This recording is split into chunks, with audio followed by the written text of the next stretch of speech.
My hands trembled as I read the message from my sister-in-law Miranda, for the fourth time. The bitter taste of my morning coffee turned to ash in my mouth as those devastating words burned into my memory. Christmas dinner is family only this year. Maybe we can catch up in the new year instead. 12 words. That's all it took to shatter the illusion that I still belonged somewhere in the Richardson family tree. No phone call, no explanation. Just a cold digital dismissal delivered like I was some distant relative they'd forgotten to uninvite. Through my apartment window, festive lights twinkled across the city while my phone buzzed relentlessly with notifications from the family group chat, the one they'd quietly removed me from last month, thinking I wouldn't notice. Menu discussions, gift exchanges, arrival times. All the warm traditions I'd been erased from. Then came the text that changed everything. My cousin Marcus messaged me separately.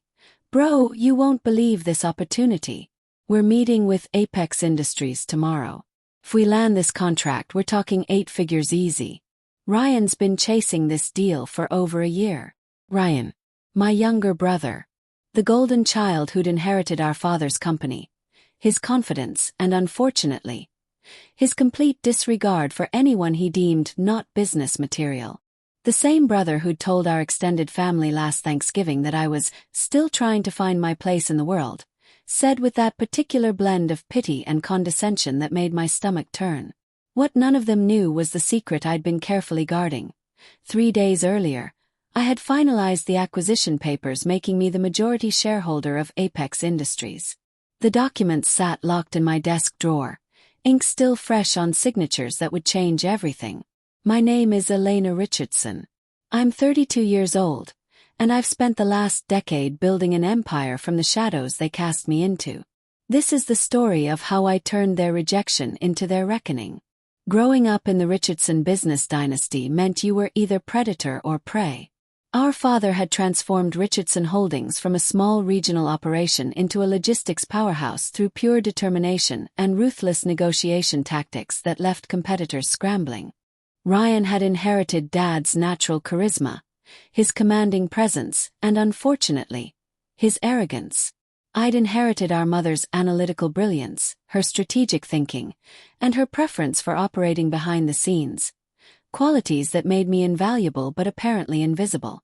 "Elena's too analytical for client relations," Dad would say during family dinners, never bothering to lower his voice.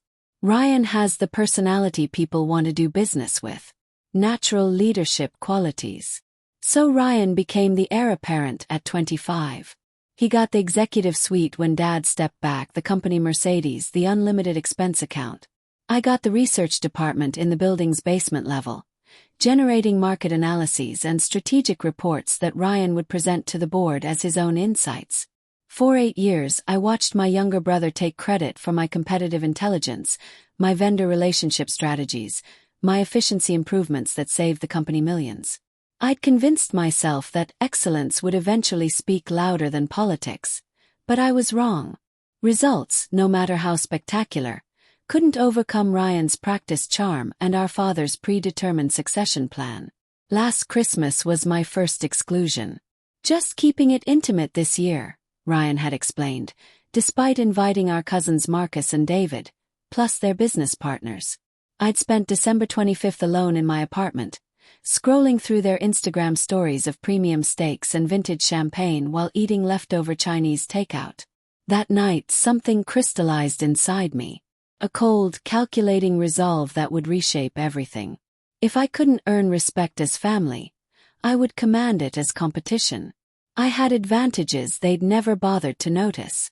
10 years of living below my means while Ryan leveraged himself into a mansion and toys he barely used.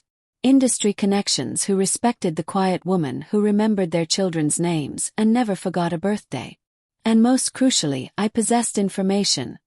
Years of identifying market gaps and weaknesses that everyone else had overlooked. Within 2 months, I'd established Blackstone Ventures, a private equity firm with one silent partner, me. Within 6 months, I'd acquired 4 logistics companies that Richardson Holdings had dismissed as too small to matter. Within 12 months, I'd positioned myself to purchase Apex Industries. The exact company Ryan had been desperately pursuing for 18 months. Now, staring at Miranda's dismissive message, I felt that familiar cold clarity settle over me like armor. I closed my laptop, picked up my phone, and made the call that would set everything in motion. I arranged for my law school roommate, Alexander, to represent me at tomorrow's meeting. Alex possessed the kind of commanding presence that demanded attention. Tall, distinguished, with silver at his temples that suggested wisdom and success. He owed me for covering his final semester when his scholarship fell through, and we'd maintained our friendship through monthly strategy lunches where he'd learned about my acquisition plans. Just follow the script exactly, I instructed during our preparation call. Let them think they're closing until the final moment. And you'll be monitoring everything? Alex asked. Every word, I confirmed, setting up the encrypted video link that would allow me to witness their downfall without being detected. As Alex's registered business partner in several ventures, I had legitimate access to all meeting credentials. The next morning I sat in my penthouse office dressed in my power suit despite being alone, watching as Ryan, Marcus, and their head of business development, Cameron, entered Apex Industries' conference room. Ryan wore his signature intimidation tactic, a charcoal suit that cost more than most people's cars. Marcus had his lucky cufflinks, the ones our grandfather had given him before passing away. Cameron, who'd once told me at a company party that numbers people should leave the presentations to those with actual people skills, kept fidgeting with his tie. Alex performed flawlessly, professional, engaged, asking precisely the right questions to make them believe the contract was virtually guaranteed. I watched my brother lean forward with that familiar predatory smile as he delivered his practiced closing line. We believe this partnership represents unprecedented mutual value. We've already projected implementation, assuming your distribution network approval. That was my cue. I texted Alex. Now. Christmas evening arrived crisp and clear. At exactly 7 p.m. my doorbell chimed. Through the security monitor, I watched Ryan, Marcus, and Cameron huddled outside like condemned prisoners. No families, no holiday attire, just 3 men in business casual radiating pure anxiety. I took my time walking to the door, adjusting my already perfect blazer, savoring every second of their uncertainty. When I finally opened it, I said nothing, simply stepped aside to let them enter. Their expressions shifted from tension to bewilderment as they absorbed my apartment. An elegant Christmas tree sparkled in the corner. The aroma of prime rib and mulled wine filled the air. The dining table was set for 4 with crystal glasses and holiday centerpieces. The exact kind of warm family gathering they decided I didn't deserve. Ryan spoke first, his voice uncharacteristically subdued. Look, Elena, about Christmas dinner. We didn't mean to. I raised my hand, cutting him off. You needed a bigger table, so I built an empire. Now you want a seat. He flinched as if I'd struck him. Marcus studied the floor. Cameron shifted uncomfortably. We didn't know you owned that company, Marcus mumbled. Would that have changed anything? I asked levelly. Or would you have just tried to use me to close the deal faster? Their silence confirmed everything.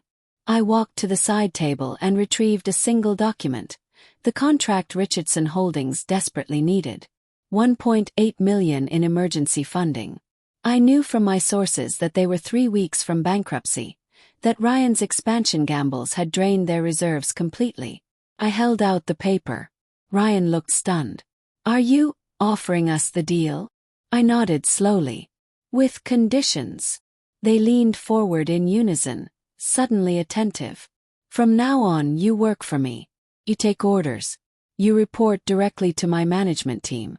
And if any of you ever treats someone as invisible again. Paused, letting the weight settle. I won't just end your contract. I'll end your careers. The air seemed to freeze. Nobody moved. Nobody breathed. As they filed out, contract signed, Ryan paused at the door. His expression mixed resentment with something else. Perhaps grudging respect. You planned this perfectly, didn't you? I allowed myself the smallest smile. No, brother. I created the opportunity you gave me. 2 weeks later, Richardson Holdings' transformation was complete. The brass nameplate outside their building had been replaced with Blackstone Ventures Logistics Division. My management team had implemented new systems, new accountability measures, and daily performance metrics. I didn't visit in person. Power doesn't require proximity. It flows through organizational charts, through the knowledge of who ultimately controls everything. Ryan's corner office, once a shrine to his ego with golf trophies and self-congratulatory awards, now housed a modest workstation. He remained employed. I wasn't cruel enough to destroy him completely, but his title read Regional Operations Manager, under the supervision of Diana Chen, a logistics expert who'd been repeatedly overlooked under Ryan's leadership despite superior qualifications. Marcus attempted calling me several times one week. I didn't answer. Instead, I sent a text. All communications go through official channels now. Keep it professional. He never responded. The message was clear. They were employees now, not decision-makers. Meanwhile, I was orchestrating the final phase.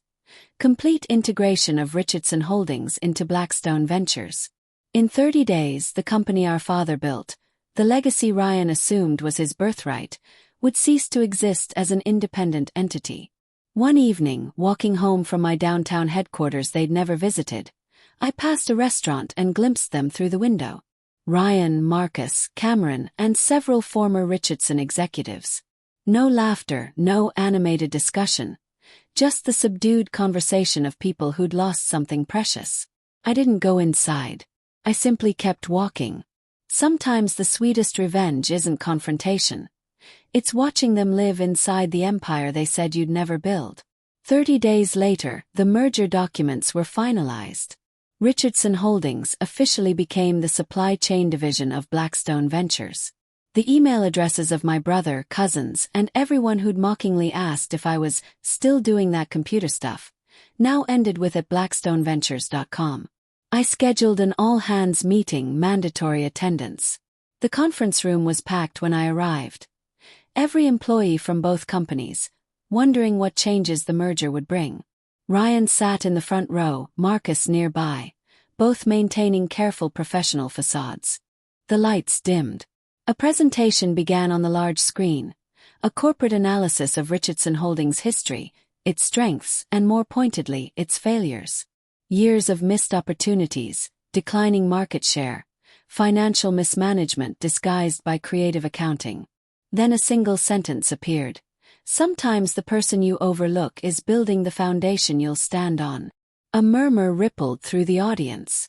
I entered through the side door, walked calmly to the podium and surveyed the room. For a moment, I locked eyes with Ryan, whose expression remained carefully neutral. You dismissed me when I had potential, I said, my voice steady and clear. Now I own everything you built and everything you hope to build. I gestured to the screen where the final slide appeared. Effective immediately. All former partners are now employees. Previous equity eliminated. Welcome to the new structure. Marcus stood up, his composure finally cracking. You can't do this. I didn't even look at him. Check your contracts. He sat down hard. Ryan said nothing, just stared at his hands. As I walked toward the exit, someone called out, "Why didn't you just shut them down completely?"